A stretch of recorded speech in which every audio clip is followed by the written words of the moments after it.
अब हम किसको पढ़ने जा रहे हैं? That's the codominance. To understand the codominance ये हम बेस्ट अंडरस्टैंड कर सकते हैं ए बी ब्लड ग्रुप के अंदर। तो मैंने आपको बताया हमारे पास पेरेंट ए है, उसके बाद जो अलील्स हैं forward for A blood group that is I both are in a dominant condition, और दूसरा पेरेंट उसके पास बी ब्लड ग्रुप है, और उसके बाद भी हम देखते हैं कि हमारे पास जो अलील्स उसके लिए वो भी डोमिनेंट कंडीशन में आई बी हमारे पास गेमेट फॉर्मेशन होगी आई बी उसके बाद ये कंबाइन हो गए तो हमारे पास आई बी आ गए, तो this will be F1 generation. What will be this? F1 generation. ये हमारे पास F1 जनरेशन है। मेरी बात सब सुनना बेटा, यहाँ पे देखो बेटा, मैंने आपको बताया कि हमारे पास जो F1 जनरेशन होगी दैट ऑल F1 जनरेशन है blood groups A B blood group. इनका क्या होगा? Blood group A B blood group. इसका क्या था?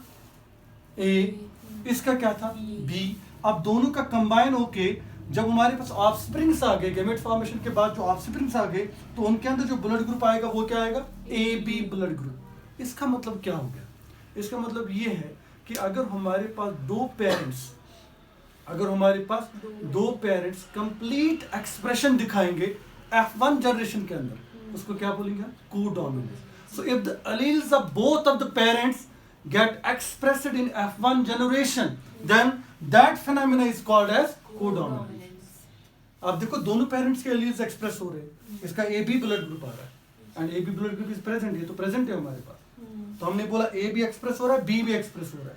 अगर दोनों एक्सप्रेशन दिखाएंगे तो point to be noted, then that will be called as codominance. तो हमने देखा कि F1 जनरेशन का जो एक्सप्रेशन है वो डिफरेंट है as compare to monohybrid cross, isn't it? और दूसरी बात अगर हम साथ ही में देखेंगे यहाँ पे, we will take the F2 generation, तो हम देखेंगे जीनोटाइपिक रेशियो और फिनोटाइपिक रेशियो क्या डिफरेंट आ रहा है कि नहीं आ रहा है। Let's C.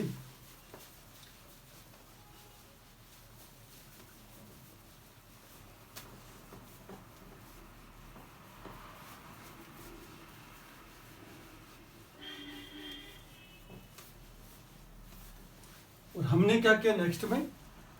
Let's take it कि हम क्या करेंगे, हम इसका कराएंगे सेल्फिंग। तो हमारे पास क्या है, जल्दी से बताओ। आई बी हमने इसको क्रॉस कराया, फिर आई बी के साथ, इजंट इट? क्रॉस अप करें क्योंकि हम इसको कर रहे हैं अलाउ फॉर सेल्फिंग, और हमें क्या बनानी है बेटा? F2 generation. तो हम देख रहे हैं हमारे पास आ जाएगा आई B gametes, isn't it? Then IB, ये भी क्या होगा? gametes. Fusion. What will be it? IA, fusion. IA, then IB, then IB, then IB. What will be this blood group? Tell me all. A. It will be A blood group. What will be these two? AB blood group. What will be this one? B blood group. Isn't it? Tell me what will be the phenotypic ratio? 1:2:1. It will be 1:2:1.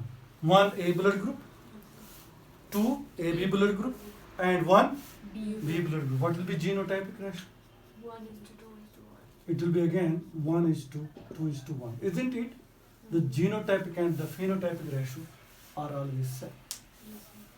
And one more important thing, the phenotypic ratio is different from the Mendelian's monohybrid cross. Isn't it? There is a 3:1 and here we have 1:2:1. This phenomena is called as codominance. What will be this phenomena called as? So अगर आप codominance को लिखना चाहोगे तो आप लिखोगे इसकी definition. तो definition में लिखोगे आप, if alleles of both the parents, if alleles of both the parents get expressed in F1 generation,